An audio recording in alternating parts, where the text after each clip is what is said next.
Welcome to Chok Muay Chats episode 50. If you like these episodes, make sure you like, share, subscribe. You can find them on YouTube and Spotify. I am Joe Comerford, content creator, commentator, and Muay Thai nerd. Today, I'm joined by a very special guest, a good friend of mine, Eddie Farrell.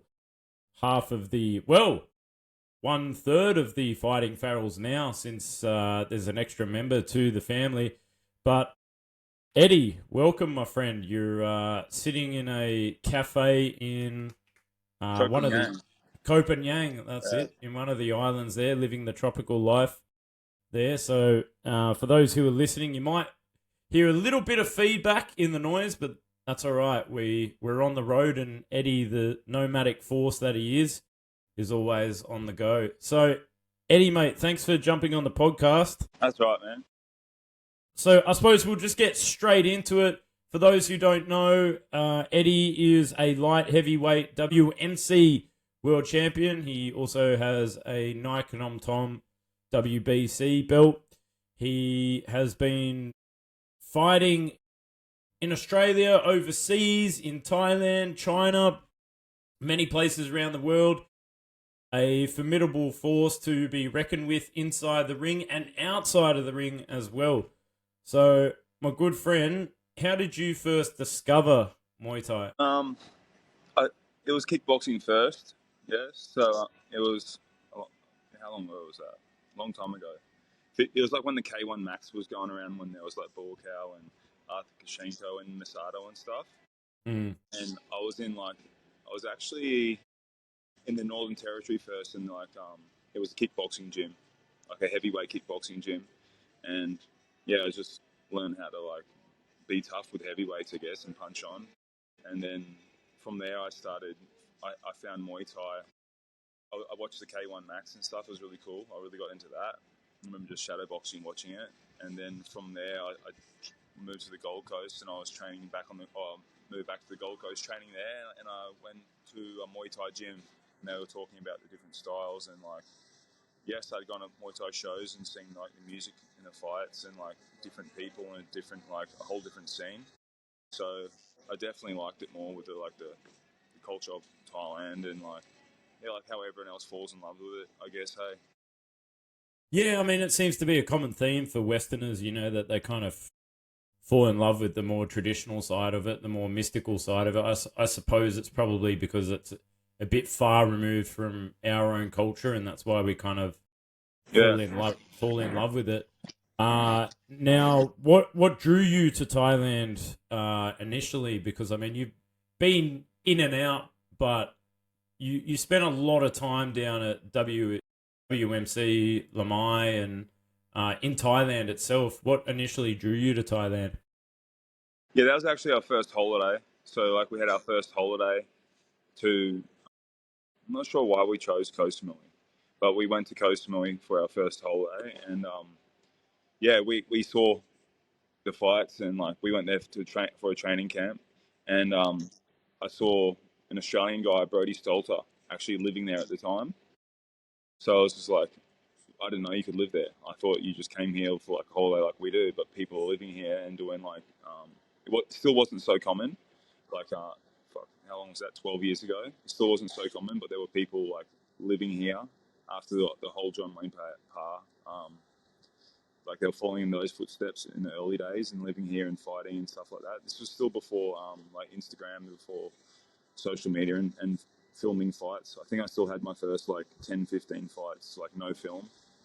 So it wasn't that long ago, but it's still long ago enough that you didn't put everything up, or you didn't record everything. Yeah, it's interesting that, because I mean, it's been a real quick change or turnaround in the kind of culture, and both you and I were kind of fighting around the same time, but there wasn't a lot of kind of social media exposure for fighters back then, and now it's kind of done a complete 180 where we've almost got influencer fighters, or maybe a lot of people complain about Instagram fighters, so it's kind of a real 180 where it was very uncommon to see people online recording their journey, but now it's almost like everybody's doing it.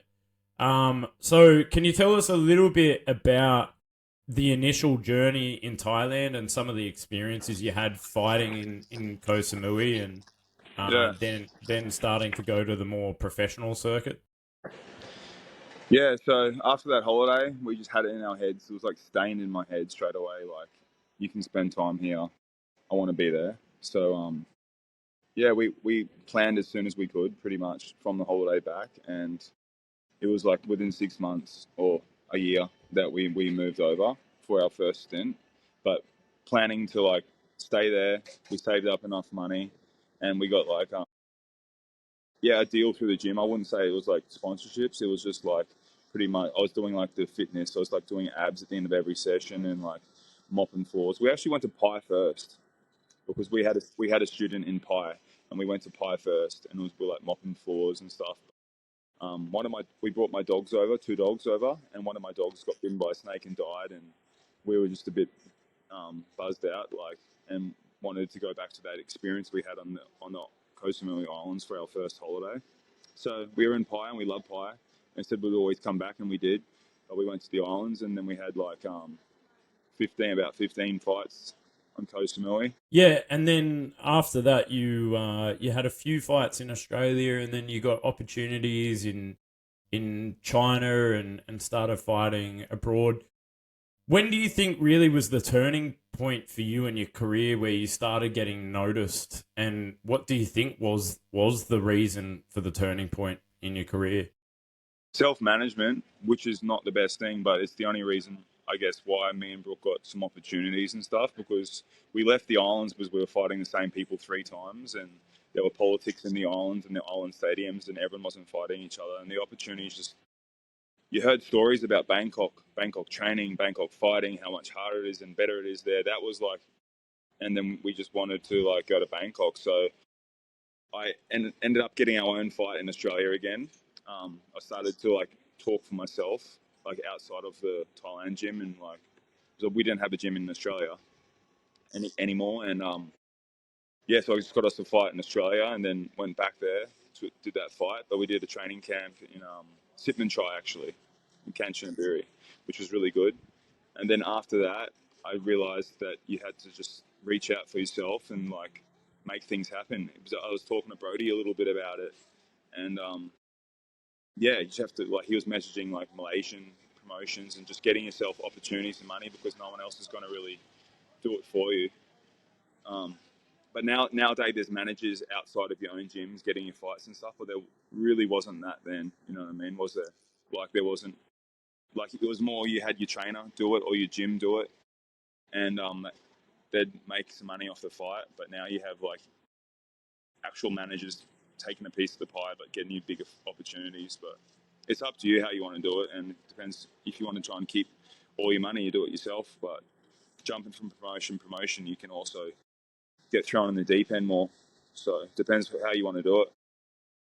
Yeah, it's an interesting point you make there, about management, because I think it's a thing that a lot of fighters don't even think about. They think that their job is just to turn up to training, turn up to the fight, and that's it. But there's not a lot of thought about career trajectory and putting yourself in the right place. And, that's like, as you've seen, like a lot of my content is trying to provide fighters with kind of the tools and the thought process to put themselves in the right position. Um, Back in, as you were describing, you were kind of relying on some friends to kind of connect you and building your own connections.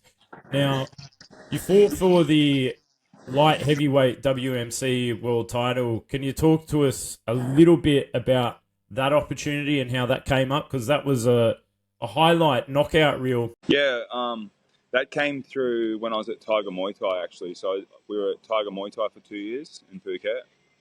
Um, yeah, so that came through Johnny Betts. He was like the management of, and still is, of Tiger Muay Thai, and that opportunity came up through a fight cancellation. It was booked for 2 people, and then one person pulled out, and then I jumped in, and then the other guy got injured, and then someone else jumped in. So it ended up to be like a late, like world title fight. They kept the title and just like replaced the people. So I was lucky, but those opportunities come up all the time, and that's the benefit of being abroad with putting your hand up. So I think it happens a lot. You know what I mean? Like last minute fights, great opportunities, like injuries and stuff, and they're always popping up. So that's why it's good to have good connections and a good like, yeah. Unless you have matchmakers on Facebook or on WhatsApp and they message you, like you do need a good gym boss, or you need to just know people or reach out yourself. Would you say that, you know, for young fighters now, like one of the issues that I have involved in some matchmaking is that a lot of young fighters are very picky and choosy and a little bit entitled about the opportunities that they think they deserve.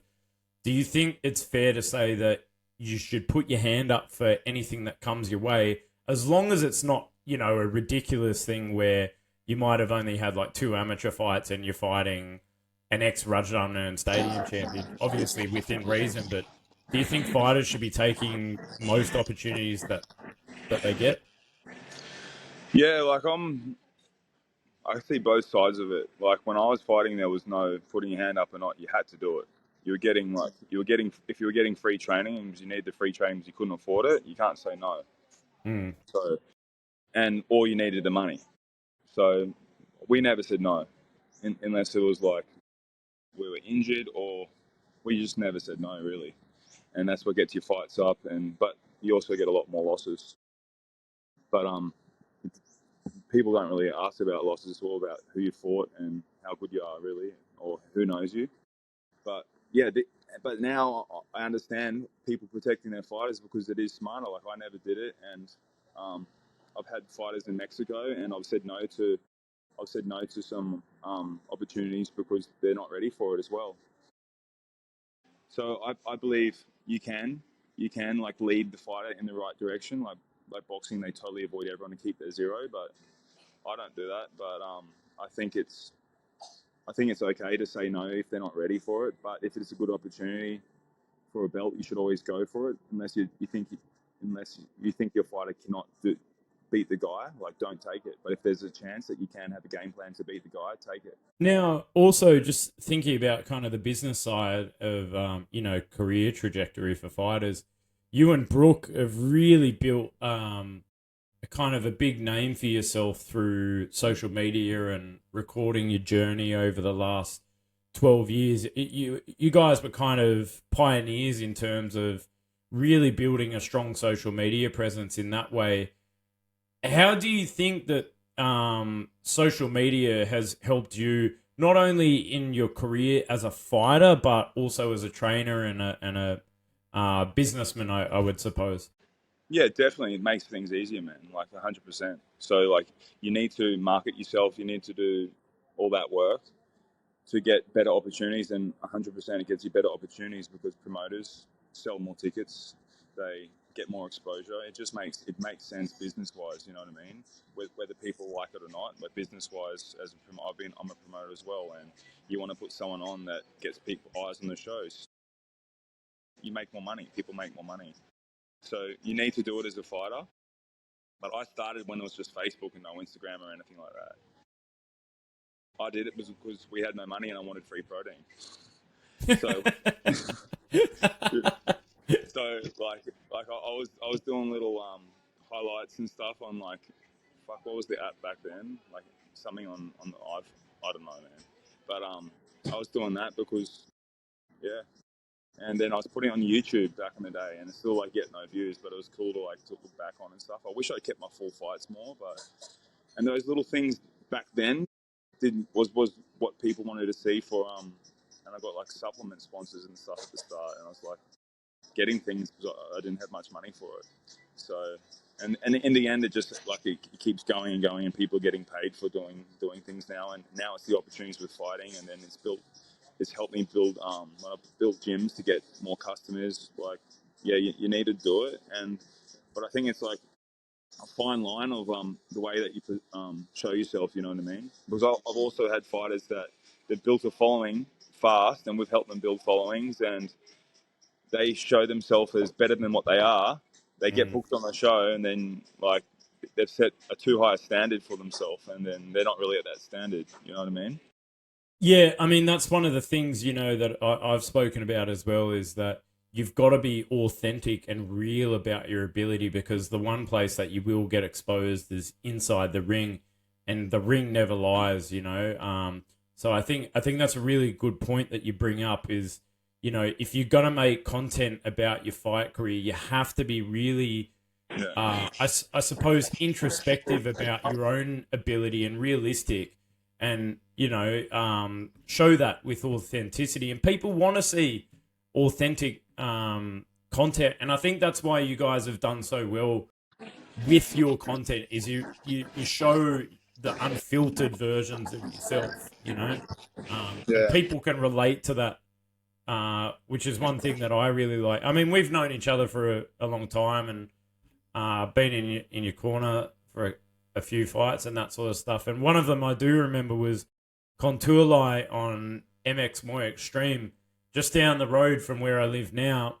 You remember that? I don't know if you remember that fight, but I remember it. I remember I didn't sleep, and then I fought at like 11 o'clock the next day. We were staying at your place or Mike's place, one of your neighbours, and it was just I couldn't sleep, man. You need to stay somewhere for 2 nights in the same bed. But it was a good experience and a bit of a crazy fight too. I broke my hand in that fight and lost a point with a headbutt. And it was mad. yeah, it was one of those. It was definitely one of those experiences that you could make into a movie.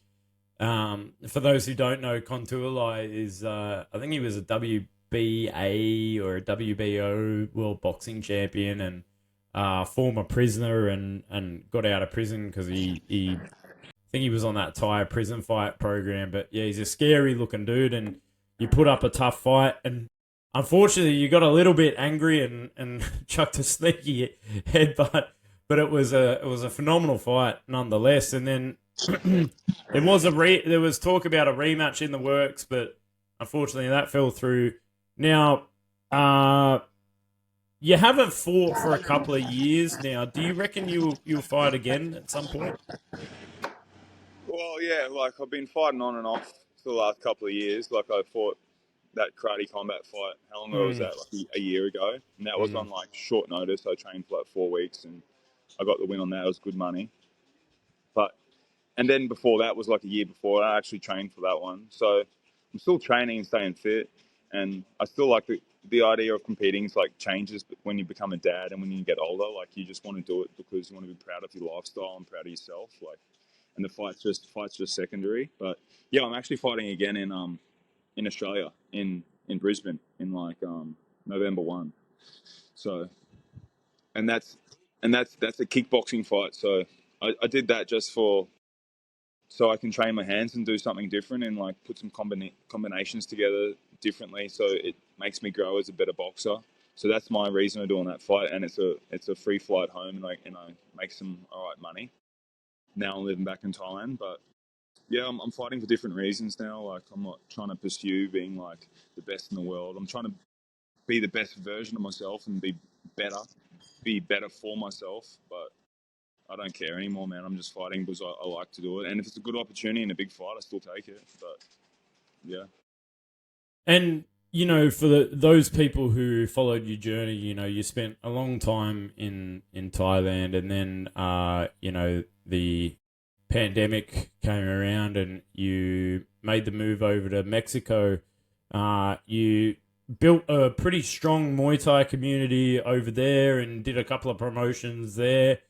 And I was following your journey very closely on social media at that time, and you did a great job over there. But you went to Australia for a little bit, but now you're back in Thailand. So how come you've come back to Thailand after so many years abroad? Yeah. Mexico was a different experience. Like there's no very little. Oh well, there's Muay Thai there, and and the Muay Thai that is there is professional. Like it's easy to we put on like 15 events in Mexico, and we got a good sponsor there to help pay for that. So that's why we kept doing them. But yeah, it's good thing is you can just throw shows and they're professional and people fight. So it's like Thailand in that sense, but there's no so much knowledge or like a lot of trainers. So we did that and we brought a lot of people, like a lot of friends in. Like we had Magnus Anderson come over and he's like still living there now and he's continuing the gym that we had in Tulum and the people there. And yeah, but it's hard to get the knowledge there. But the opportunities there, it's easy to do it and the fighters and stuff. But it was hard just training all the fighters and having a gyms. We did a Thai camp style, the same as Thailand, not just a one-man gym that most Australian gyms and stuff are like. So it was just so far from Australia, and we moved there after the pandemic because it was somewhere like good to go. We had the dog, and like it was hard at that time. But my dog died, and then we ended up saying, "All right, enough's enough. Come back to Australia." But that was like the thinking that that was the solution. You know what I mean? We came back to Australia, and it's just after so long away, it's hard to make it work to just come back as a normal person. Like it was just hard. Like we lived in the van and did the band tour, making money doing seminars. It was good, but it was just a hard pill to swallow that I couldn't just do Muay Thai to like as a living like I had been in the last 10 years. I was doing a bit of security and stuff, but I just didn't like working for people, and that's the reality of it. Everyone works hard, and I just wanted to keep doing Muay Thai, and I had an opportunity to come back to Thailand, and I was just like, oh, I'll just I'll just come back to Thailand, you know. Mm. It's a better, So better, yeah. yeah, I mean that's the thing. Like a lot of people when they spend so long abroad, it's hard to kind of fit in back with society as well. I know every time I go back to Australia for a holiday, it's a bit of a shock to the system to see how much everything's changed, and I've kind of built my systems around Muay Thai in Thailand. Now, at the moment, you're a coach and a mentor in Thailand. So, what's your mission at the moment? Yeah, the mission is now is just like having that realization of how much I had to work in Australia, which was all good, and then like having this lifestyle back in Thailand and appreciating it now. So appreciating everything that I did like over the last few years and knowing like appreciating the balance I can have now. Like I went for it, I own gyms. It's like wasn't totally my thing, you know what I mean? It was too much workload, and then I yeah went to Australia and realized I didn't want to do that. So now I'm like in the middle, happy again coaching and having a lot of time back because I don't want to take too much on now. So I'm just coaching. I got like a lot of time back and I'm spending it with like my family and just like living a really easy life, going to the fights again. I might continue to do like the Rumble and the Jungle shows and bring them over here to Thailand if I get a bit of steam back to do some more business stuff. But right now I'm just happy cruising and like affording to do what I want really. So I'm just pretty chill at the moment. Now, I won't take up too much more of your time because I know you're a busy man, but I just wanted to go through a couple of questions. At the moment, Muay Thai has changed exponentially over the last 5 years. What are your thoughts on fighter welfare, building careers, but also keeping the tradition alive? Because, I mean, we've seen Muay Thai become almost a neatly wrapped commercial product, and things have changed through different promotions. Traditionally, Muay Thai, what we saw was, yeah, it was 5 rounds. It had the same rule set essentially, but over the last kind of maybe 10 years, there's all these different promotions with different rule set. What do you think about fighter welfare and how to build a career and choose the right way to go? Yeah. So like in my honest opinion on like the way that Muay Thai's changed now, and if you're if you want to build a, a successful fighter or you want them to do as best as possible and like play the system but also like train well, win fights, you have to do the whole package now. Like you have to like train good. You have to portray yourself as best as possibly on social media and grow as fast as possible. So like try and do the influencer thing the right way, along with training hard and winning fights, and but balance that all, and then like grow as a package, and then as you go like that, you'll get opportunities faster because you're going through like social media and you're winning fights and you're getting like opportunities over other people. But that's the way it is, and that's the game. You know what I mean? Like that's what you try and plan to do. But be humble and do that, and train hard, and also show yourself and win the fights against respected people. And what do you think international fighters can learn by coming to Thailand? Yeah, they should learn that like etiquette behind traditional Muay Thai. Like that's what I teach, and like you used to have all these different styles now because it's changing the small gloves. People aren't fully idolizing as we did, like the traditional Thai style.